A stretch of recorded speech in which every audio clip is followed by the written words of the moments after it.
So hi everyone, we're here with Ben Whitter. He's the founder of the World Employee Experience Institute, so the go-to guy for employee experience. So hi Ben. Hello. Welcome. Let me start you off by asking you a very simple question, but what is employee experience? How would you define it? So employee experience is the intentional design of the holistic experience in work. So every interaction we have within the workplace is an experience, is a moment, and we need to really define, design, and deliver experiences that connect. So our philosophy is about building organizations where people belong and they find meaning, and we co-create human achievements, astonishing human achievements. Yeah. So it's everything within the business. Experience is literally everything. All right, makes sense. And so imagine that I'm an HR person and I really want to work on my employee experience for all the obvious reasons. Where do I start? Start calling yourself a chief employee experience officer. No, a lot of companies do that. Though. They rebrand the function. Yeah, exactly. They form a new intent around the relationship with employees. So if you're being more human-centered, then we need to start co-creating experiences with our employees rather than for them. So it kind of, this whole paradigm of corporation versus community. So are we in the business of creating more corporations, or do we want to build real communities that are thriving, connected, and working really well together? So I think for HR, it's about understanding where can we start, and what's our specific context. Where do we need to get to, and defining that with a really clear stand on values and vision and purpose of the business. And that transcends the holistic employee experience.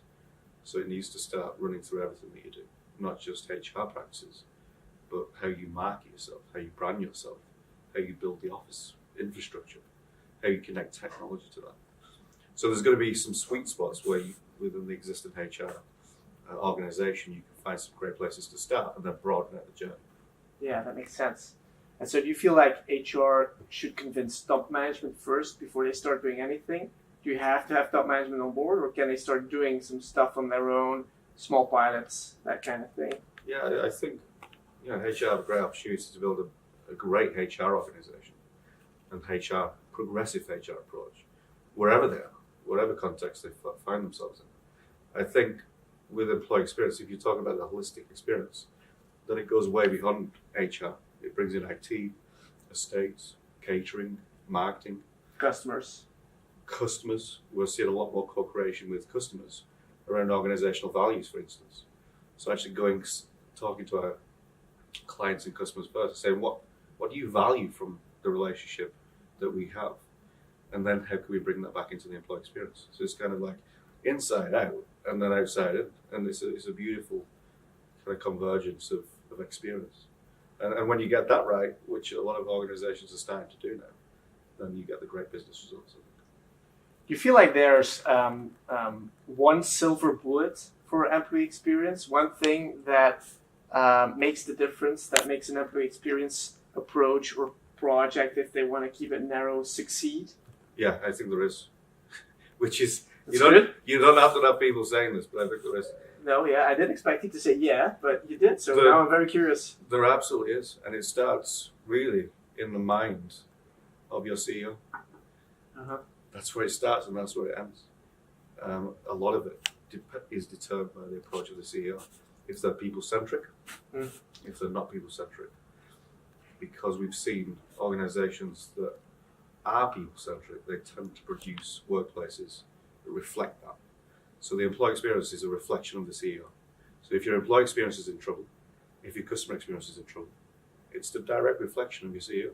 Yep. So that's the magic bullet. If you have a people-centric leader, and then they instill that within their leadership team, and really keep the eye on the ball with it, then they can maintain really strong progress and build a collective approach. Yeah. If you don't have that, then it's very difficult. You can do some great work, but it's very challenging. Yeah, makes sense. And so HR sometimes tends to be quite process-oriented, thinking of recruiting and organizing their HR organization in recruiting and all of the other verticals they have. Where do you think is the best place to start either experimenting or building on that employee experience? I think it depends on the context. I mean, some organizations start with, the first day welcome and onboarding experiences, candidate experience to attract better candidates, give them a great experience with the brand. So I think there's some great ambassadorial work there as well. How many candidates come to your business, and then what do they say about you afterwards? So I think there's some stuff to be done around recruitment and selection, onboarding. But then equally, I think for existing staff, it's about the experience of performance. That's how well the values are connected within the business. And that's the first stage work. Vision, purpose, values. Are they really strongly connected? Even in some great organizations, you can still see disconnects with the values. They're not immersed in values. So I think that's another good place to start. But likewise, we've seen organizations throw out performance appraisals and really develop with intent a performance system that works on a continuous basis, coaching, real-time feedback, underpinned by great data. And then they move it to a broader experiential remit and agenda. Talking about data, do you feel like it always becomes an IT project, employee experience? No, absolutely not. I think technology is an enabler of the experience. And most often organizations start with technology. And they view that as doing employee experience or doing employee engagement or doing culture. But actually, when you're working with technology partners, they are a partner. Yeah. They're part of the ecosystem. And if they're good, and their technology is good and the product is good, then you're going to enhance the experience of work. And if you can digitalize a lot of the experiences, then even better. Slow, clunky, bureaucratic, rigid processes, I think they're backward, to be honest. I think if we could digitalize it. Yeah, no, makes sense. And, when people tend to start that journey of employee experience, they look at a tool, as you said, because it's something concrete they can touch. But I hear a lot of other people say when you ask them where do you need to start in terms of employee experience, is that when people ask that question, they miss the point, because you ask your people what they want to see changed first, and you change that, and that's the entire point of employee experience. But let me ask you another question related to that. Say that I'm quite unexperienced in customer interviews, employee interviews, and I wanted to know what our quick wins would be in terms of employee experience. What would I ask my employees? What are good questions? I think the first one is what are the most important aspects of your experience of work? What are the things that are potentially not right and creating a disconnect? And then what are the things that are really making you feel great and you're achieving things, you're in this kind of state of flow because you're highly engaged and you're seeing the impact that you have. So what enables that to occur? And I would look at that as a black, white, and then look at the grey areas in between that, which is really important. The other thing to remember is that this is still an employment relationship with employees. So there has to be harmony and balance between the expectations of the employer and the expectations of the employees. And when they meet, you can have a sustainable journey. If they don't meet, then you'll have an imbalance which is skewed to the employer or skewed to the employee, which is not a healthy place to be for anyone.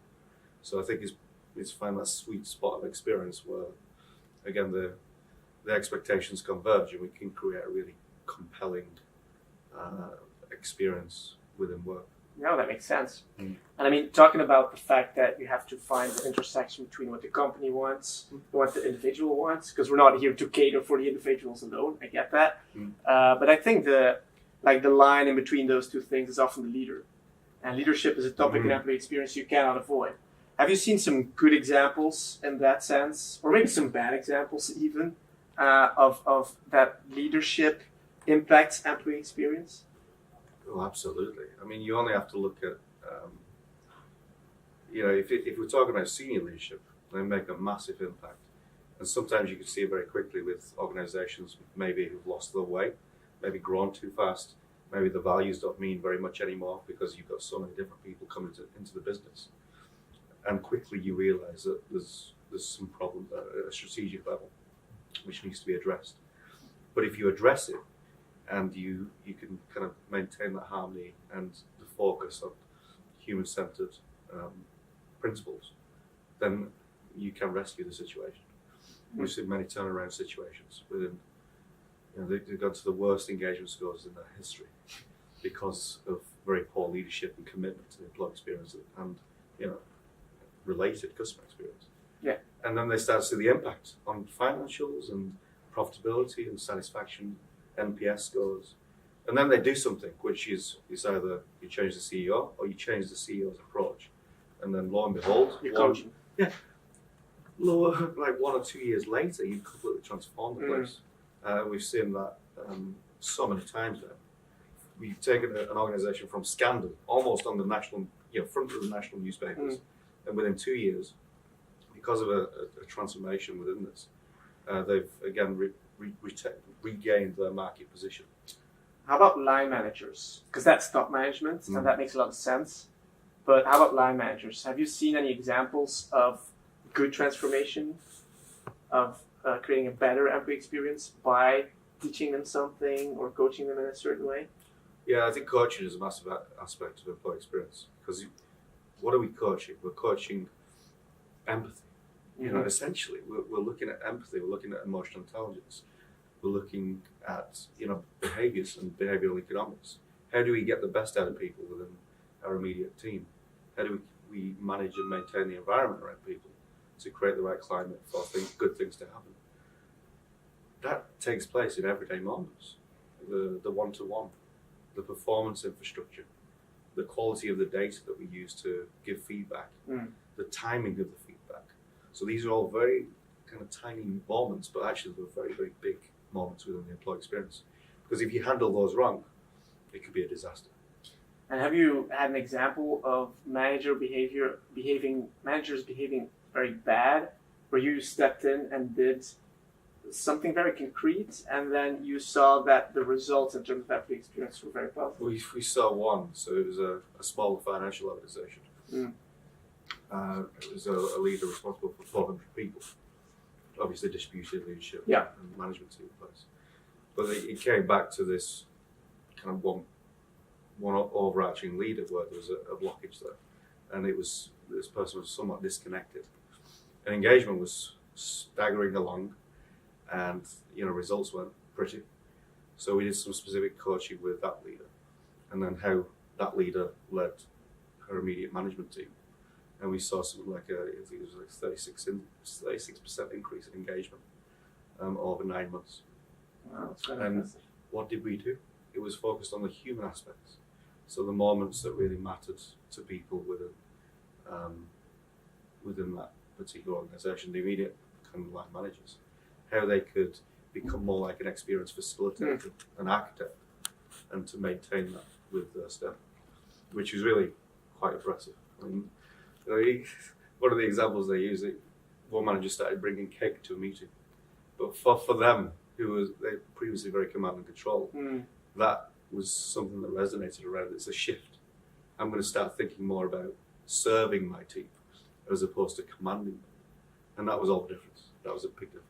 Yeah, that makes sense. And that, to continue on that thought, like, what's the project you're most proud of?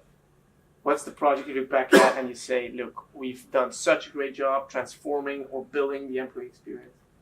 Yeah. I think for me, the nature of our work is we come in and we coach. So I don't take personal responsibility for any organization's transformation.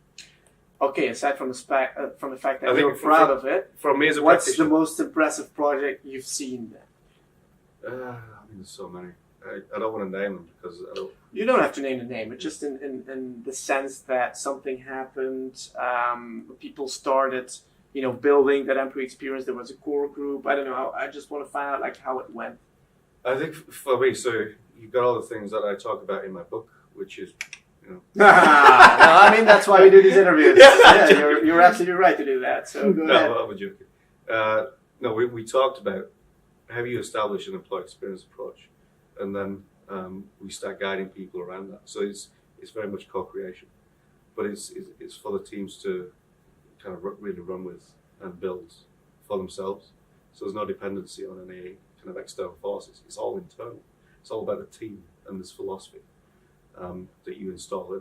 So you can see brands that completely transform what they do on the inside and the outside. They get really clear on the values. I think that's some of the most important work you can do with employee experience. Sometimes you have the wrong set of values in place and they don't kind of connect with people. Sometimes you've got great values in place, but they're not embedded or installed within the employee experience. So the digital experience, the physical infrastructure, what surrounds you on a day-to-day basis. I think it's all massively influential. And then certain leaders. So getting leaders completely aligned and accountable. I think that's a big thing. Getting leaders accountable for the quality of the employee experience is a dramatic shift within organizations, because it transcends HR and any other function. How do you do that, though? Do you do that with KPIs or simply by coaching? No, coaching is part of the approach, but it is KPIs. And what's like a concrete KPI then? Do you say like engagement has to go up by 10%, for example? Well, for me, it's business results. Oh. So there's no direct like a KPI for like, for example, you have to be happy. as of Monday, you have to be happy. Yeah, no organization will ever be responsible for my happiness, and I don't think anyone else's. I don't think that's what employee experience is. It's not creating happy workplaces. I think it's creating meaningful experiences. So what you could do is have a set of I call them indicators of impact. So these are the steps along the way, which, as you go through these indicators of impact, you create a positive reference. That positive reference of you've been successful, you've shared, you've grown, you've helped each other, you've connected on a deeper level with each other, within the employee experience, within a team meeting, whatever it may be. It's an indicator of the impact and the growing momentum you have. Okay. So the more of these indicators you can match up, the faster the path to success. And can you give some examples of these? So it could be an NPS score. Oh, yeah. It could be an ENPS score. It could be a Trustpilot score. It could be a Glassdoor score. So it becomes... It could be people sharing experiences. It doesn't always have to be a number. No, exactly. It could be anecdotal. It could be qualitative. Yeah. But what's different about this is that it's holistic. So it's not just HR metrics. It's space utilization. It's how we're using our buildings to connect and collaborate, casual collisions, innovate, inspire. But can you always relate that back to the employee experience, though? Well, like I said, these are steps, so they're indicators of impact, and they lead to the business results. But what you do, and what employee experience organizations are really good at, is if you have marketing embedded within your approach, then you can tell really, really strong, connected stories, which not only act as convincers and are very persuasive to the board, but also the great reputational marketing outcomes as well. They produce that because you can tell your story on the outside to attract more of the good stuff. Yeah. So one organization I was on a call with last week, they have an 82% referral rate. And does that mean so of all the employees in there, 82% were referred by another employee? Yeah, so they went from 100 to 500 staff, and 82% of those new 400 people were, wow. Yeah, how did they do it? Bonuses? So they did exactly what we're talking about. Very good. No, seriously. So but I get it. The HR guy who came in, he changed his role to employee experience. So he became the vice president of employee experience, and then he started to define what capabilities he needed within his team, and then he started to bring in his team to kind of lead this. And then it was, that was a role reporting directly to the CEO and the board. So he was a fully fledged member of the kind of management team. Yeah. So accountability ran through the structure, but also responsibility and freedom within a framework to really push boundaries on this, which they did. And it resulted in a 92% engagement score. Wow, that's good. So and what kind of skills did they recruit for that team? It's probably not all like typical HR skills. No, we see a wide range of skills coming into the HR function and other functions. So you got marketing, you got organizational psychology, behavioral economics, you got industrial designers, you've got experts in data, people analytics. Yeah. People analytics is absolutely key. You can have lots of data points within the business, but if you're not harnessing what they tell you and then taking action on them, is pointless. So having people skilled in people analytics and all these great new fields for HR is critical. AI, machine learning, we're seeing some fantastic roles coming to HR, but for HR profession generally, the talent pool just went like this. Yeah, exactly. which is exciting and cool, and it's opening up new challenges for HR colleagues to do some of the great work that we should be doing, but haven't been doing because we've been bogged down with kind of making the case to be in the business in the first place. You know, to try and get a seat at the table and things. Yeah. But this is really high value work. It's not the administrative, transactional HR that has, been relevant and widespread within the economy. It's a different form of HR. So not the process-focused HR, the employee-focused HR. Could you put it like that? Yeah, exactly. Yeah. Okay, very good. Well, on that note, I want to end this, Ben. Thanks for coming here, and see you soon. Thank you. It's been a pleasure.